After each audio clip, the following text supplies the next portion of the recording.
नमस्कार साथियों, स्वागत है आप सभी का एक बार फिर से हमारे चैनल स्टेनोग्राफर्स हब में। दोस्तों, आज हम हाजिर हैं आप सभी के सामने हमारी रामधारी गुप्ता खंड 1 की 11वीं डिक्टेशन के साथ। दोस्तों, डिक्टेशन की गति 80 शब्द प्रति मिनट की रहेगी और डिक्टेशन की अवधि 10 मिनट की रहेगी। तो दोस्तों, अगर आप चैनल पर नए हों तो चैनल को सब्सक्राइब करें, बेल आइकन को प्रेस करें ताकि आपकी प्रैक्टिस और अच्छे से हो सके। दोस्तों, कुछ समय पश्चात आपका डिक्टेशन शुरू होगा। अध्यक्ष महोदय, मैं आपका आभारी हूँ कि आपने मुझे बोलने का अवसर दिया।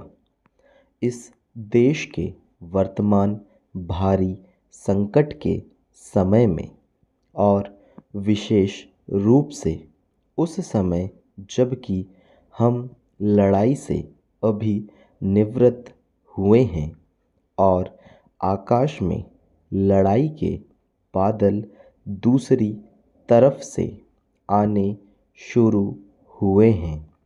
हमारे वित्त मंत्री ने जो बजट पेश किया है वे इसके लिए बधाई के पात्र हैं। यद्यपि भिन्न भिन्न पहलुओं को लेकर आलोचनाएं की गई हैं, लेकिन यदि उनकी कठिनाइयों को भी देखा होता कि राष्ट्र को किन किन संकटों का सामना करना पड़ रहा है, तो इस बात पर भी अगर मेरे से पहले बोलने वाले वक्ताओं ने विचार किया होता तो मेरा विश्वास है कि उनकी आलोचनाओं का आधार कुछ दूसरा होता। उन्होंने ऐसे कठिन अवसर पर यह एक संतुलित बजट पेश किया है और उसके लिए मैं उन्हें बार बार बधाई देता हूँ। लेकिन साथ ही साथ मैं अपना यह कर्तव्य समझता हूँ कि कुछ ऐसे विचार भी उनके सामने प्रस्तुत करूँ जिससे उनकी कठिनाइयाँ कुछ हल हो जाएं।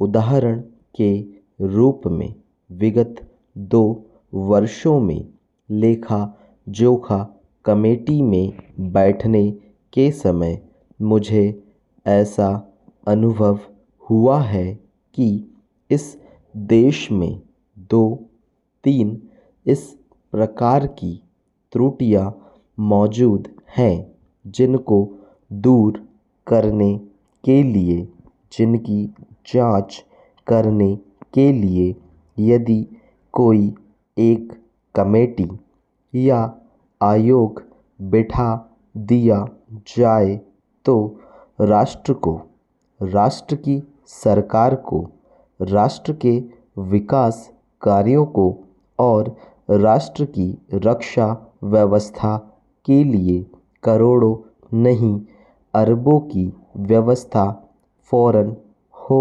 सकती है। केवल शासन को जागरूक होकर कुछ कदम उठाने की आवश्यकता है। अभी कुछ छिपे हुए धन का जिक्र किया गया। सरकार ने भी समय समय पर ऐसा आभास दिया है कि इस देश में लगभग 30,000 करोड़ रुपए का छिपा धन मौजूद है। स्वयं मैं समझ नहीं पाता हूँ कि जब सरकार ऐसा अनुभव करती है तो इसकी व्यवस्था करने में उसको क्या दिक्कत आ रही है। ऐसा मालूम होता है कि कहीं इच्छा शक्ति की कमी है।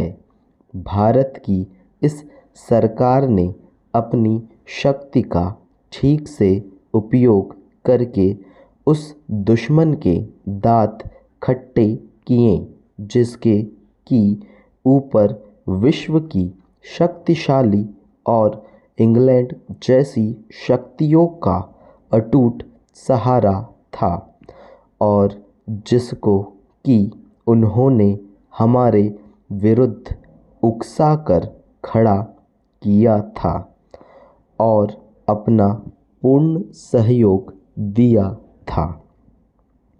अध्यक्ष महोदय, मानव संसाधन विकास मंत्रालय की मांगों के संबंध में बोलने के लिए मैं खड़ा हुआ हूँ।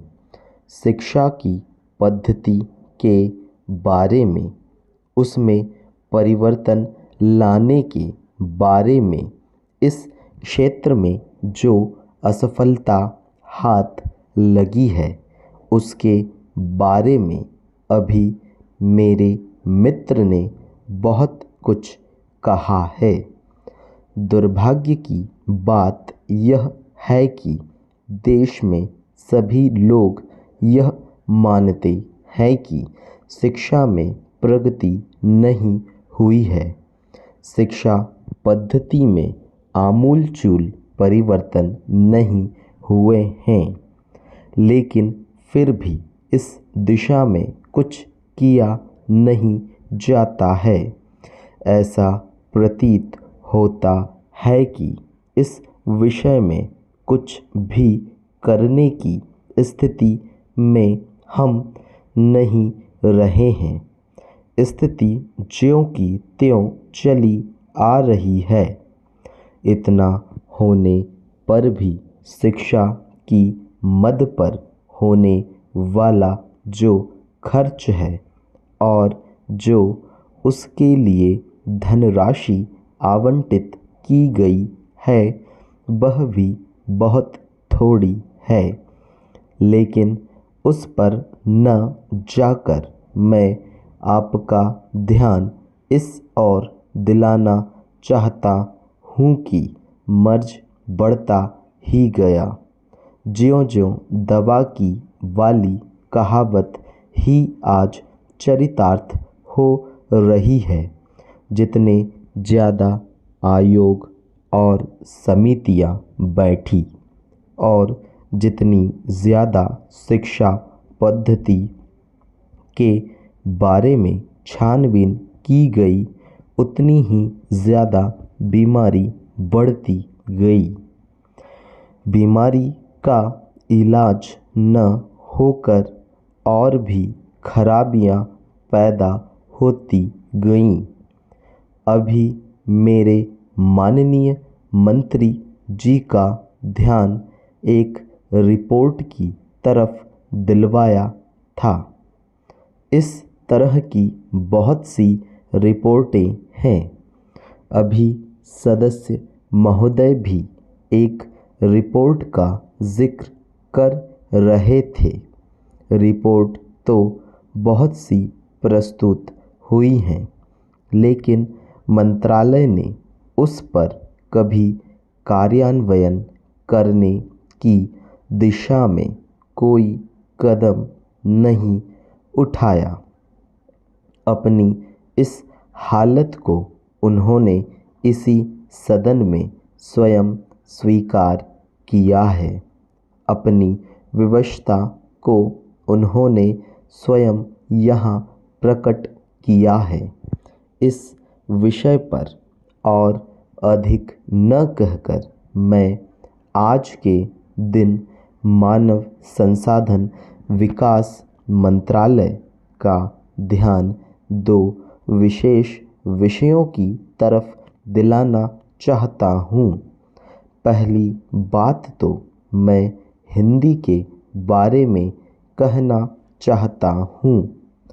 मंत्रालय का काम हिंदी का प्रसार और प्रचार करना है। हिंदी हमारे देश की राष्ट्रभाषा है। संविधान ने उसको राष्ट्रभाषा का स्थान दिया है, लेकिन हिंदी को वह स्थान अभी तक भी ठीक से प्राप्त नहीं हुआ है। इसके कई कारण हो सकते हैं। एक कारण हिंदी प्रेमियों का अधिक उत्साह हो सकता है।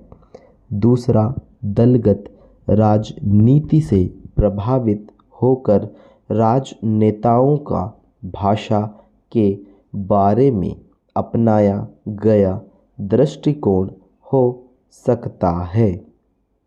दोस्तों, आपकी डिक्टेशन 80 शब्द प्रति मिनट की गति से यही पूर्ण हुई। दोस्तों, अगर आप चैनल पर नए हैं तो श्योर करें चैनल को सब्सक्राइब करें।